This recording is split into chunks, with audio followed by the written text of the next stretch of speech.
Kannur Anjarakandy dental college BDS വിദ്യാർത്ഥി നിതിൻ രാജിന്റെ മരണത്തിൽ ആരോപണ വിധേയരായ അധ്യാപകരുടെ മുൻകൂർ ജാമ്യാപേക്ഷയിൽ വിധി ഇന്ന്.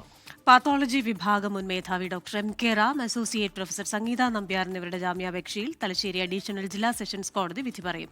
ആത്മഹത്യാ പ്രേരണ കുറ്റം ഉൾപ്പെടെ നിലനിൽക്കുമെന്ന് പ്രോസിക്യൂഷൻ പറയുന്നു.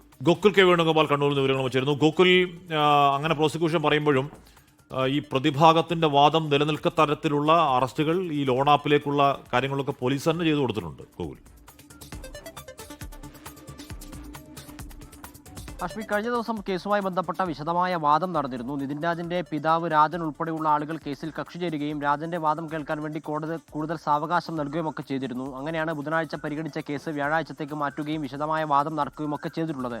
വാദം നടന്ന സമയത്താണ് ആത്മഹത്യാ പ്രേരണ കുറ്റമോ SC/ST ആക്ട് പ്രകാരമുള്ള കുറ്റമോ നിലനിൽക്കില്ല എന്ന് പ്രതിഭാഗം വാദിച്ചിരുന്നത്. കാരണം ഈ പ്രിൻസിപ്പലിന്റെ ചേംബറിൽ നിതിൻ രാജിനെ ചോദ്യം ചെയ്യുന്ന സമയത്ത് ഈ സംഗീത നമ്പ്യാരോ ഡോക്ടർ റാമോ അവിടെ ഉണ്ടായിരുന്നില്ല എന്നായിരുന്നു പ്രതിഭാഗത്തിന്റെ വാദം. എന്നാൽ അതിനെ ഗണ്ണിച്ചുകൊണ്ട് ഈ പ്രിൻസിപ്പലിന്റെ ചേംബറിന് തൊട്ട് സമീപത്തുള്ള സ്റ്റാഫ് റൂമിൽ റാം ഉൾപ്പെടെയുള്ള ആളുകൾ ഇരിക്കുന്ന CCTV വിഷ്വൽ ഉൾപ്പെടെയുള്ള ദൃശ്യങ്ങൾ പ്രോസിക്യൂഷൻ കോടതിക്ക് മുമ്പാകെ സമർപ്പിച്ചിരുന്നു. അതോടൊപ്പം തന്നെ ഈ പട്ടികജാതി പട്ടികവർഗ അതിക്രമ നിരോധന നിയമപ്രകാരമുള്ള വകുപ്പ് നിലനിൽക്കില്ല എന്ന് പറയാൻ വേണ്ടി റാം ഭജന്ത്രി എന്ന് പറയപ്പെടുന്ന വിഭാഗത്തിൽപ്പെട്ടയാളാണ്, അത് SC/ST വിഭാഗത്തിൽപ്പെടുന്നതൊക്കെ ആണ് എന്നായിരുന്നു പ്രതിവാദത്തിന്റെ ഭാഗം.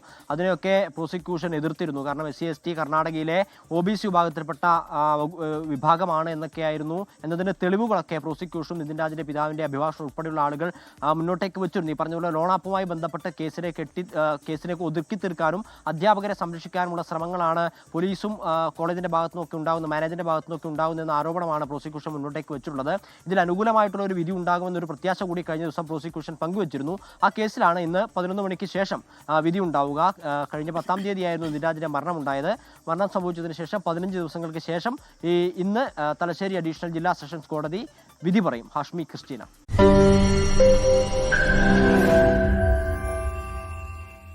ലോകത്തെവിടെയായാലും ഏത് സമയത്തും 24 വാർത്തകളും ഓഗ്മെന്റഡ് റിയാലിറ്റി പാക്കേജുകളും എക്സ്പ്ലെയിനറുകളും വിശദമായി കാണാൻ ഞങ്ങളുടെ YouTube ചാനൽ നിങ്ങൾക്ക് സബ്സ്ക്രൈബ് ചെയ്യാം.